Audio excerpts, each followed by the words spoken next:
Eto na nga mga chong, marami tayong basketball updates. Justin Brownlee, excited na makalaban si Dwight Howard. Pero may bad news. Coach Tim Cone, bakit hindi pa sigurado kung sino ang kukunin sa paparating na PBA Rookie Draft? Ito nga ang Barangay Ginebra mga chong ay naghahanap ng rookie na mag-fit sa kanilang playing style, which is ang triangle offense ni Coach Tim Cone. Wala pang ang specific name na inilalabas si Coach Tim Cone kung sino ang kanilang kukuhanin this upcoming rookie draft. Ayon nga mismo kay Coach Tim Cone sa kanyang latest interview ay hindi pa nga raw yan sigurado sa ngayon. Hindi pa nga rin daw tapos yung kanilang preparation para i-scout yung mga magpapadraft. At ang gusto nga raw nilang makuha ay ang player na maglalaro para sa kanyang sistema kahit anong position pa nga daw yan. Basta mag-fit sa triangle offense. Napakasakit nga ng semifinal exit ng Barangay Ginebra sa nakalipas na Philippine Cup matapos silang talunin ng kanilang rival team na Meralco Bolts. At isa nga sa kanilang naging butas ay nag-struggle sila sa kanilang mga injured players na sila Aljon Mariano, Jeremiah Gray, Jamie Malonzo at Kaisi Scotty Thompson ay meron daw iniinda. Sa ngayon nga mga chong ay expected na makapaglalaro na this upcoming new season itong si Jeremiah Gray at Aljon Mariano. Samantalang si Jamie Malonzo ay bahagyang madedelay ang pagbabalik sa Barangay Ginebra. At ang senaryo nga na yan ang magbibigay option kay Coach Tim Cone kung sino nga ba talaga ang dapat nilang kuhanin this upcoming PBA Rookie Draft. Ang nakita nga natin yung problema sa kanilang naging kampanya ngayong All Filipino Conference ay wala silang solid point guard at wala ring reliable na forward. Pero panigurado mga chong, isang gwardya ang kukuhanin ni Coach Tim Cone this upcoming PBA Rookie Draft. Paano ko nasabi? Gwardya at forward talaga ang kulang sa Barangay Ginebra nitong All Filipino Conference. Sa forward position ay masusolusyonan yan nitong nagbabalik Barangay Ginebra na kalalang resident import na si Justin Brownlee. Dahil Governors Cup nga ang pagbubukas ng panibagong season ng PBA. Kaya naman, may iwang problema ng Ginebra ay ang gwardya. Isang solid point guard nga ang kailangan ngayon ni Coach Tim Cone. Maraming gwardya si Coach Tim sa Barangay Ginebra,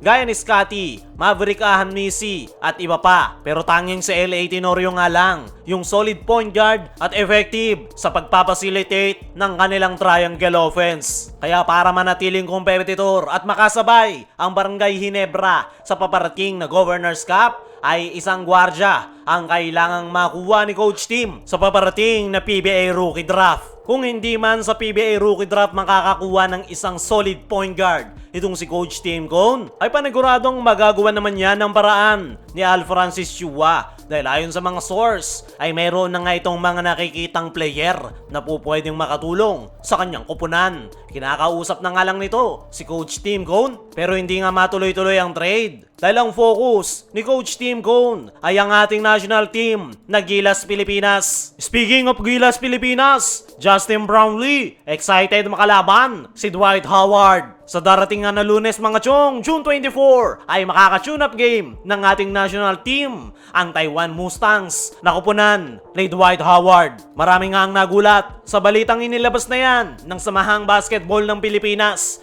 Kabilang na dyan itong Ginebra resident import at ating naturalized player na si Justin Brownlee. Ayon nga sa naging latest interview nitong si Justin Brownlee, ay looking forward nga ito na makaharap si Dwight Howard kahit pa tune-up game lang ang kanilang magiging laro. Bukod kay Dwight Howard ay makakasama rin ito ang mga former NBA player na sila DeMarcus Cousins at Quinn Cook. Ang kaso nga lang mga chong ay merong masamang balita. Dahil ayon sa inilabas na article ng Spin.ph ay mukhang hindi nga raw makakapaglaro ang mga nasabing NBA players. Dahil kasalukuyang pa nga rin nasa US ang mga yan, kaya naman may chance raw na hindi sila makapaglaro. Ayon nga mismo kay Taiwan Mustang head coach Chris Gavina ay na-inform na nila ang Gilas officials na walang kasiguraduhan na makapaglalaro si Dwight Howard, DeMarcus Cousins at Quinn Cook. Pero ginagawa nga raw nila ang kanilang best para mapapunta ng Pilipinas ang mga nasabing NBA players. Dagdag pa ni Chris Gavina ay excited nga raw na maglaro si Quinn Cook at DeMarcus Cousins. Pero sa ngayon nga raw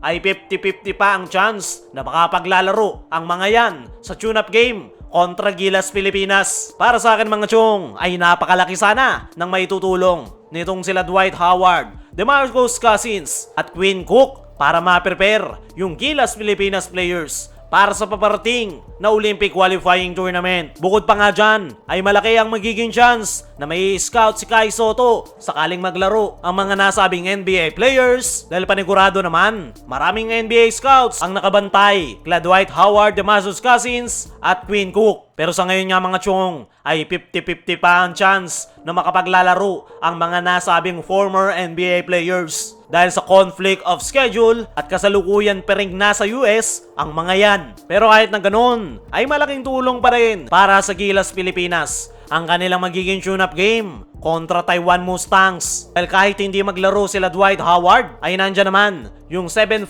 center ng Taiwan Mustangs na si Samuel Beguara. At malaking challenge yan para kay Kai Soto at sa mga big man ng ating national team na Gilas Pilipinas. Pero kahit nga maliit yung chance na makapaglalaro ang mga NBA players, ay sana nga lang talaga ay makapaglaro ang mga yan. Dahil gaya ng sabi natin kanina, malaki ang kanilang may tutulong sa preparation ng ating national team this upcoming Olympic qualifying tournament.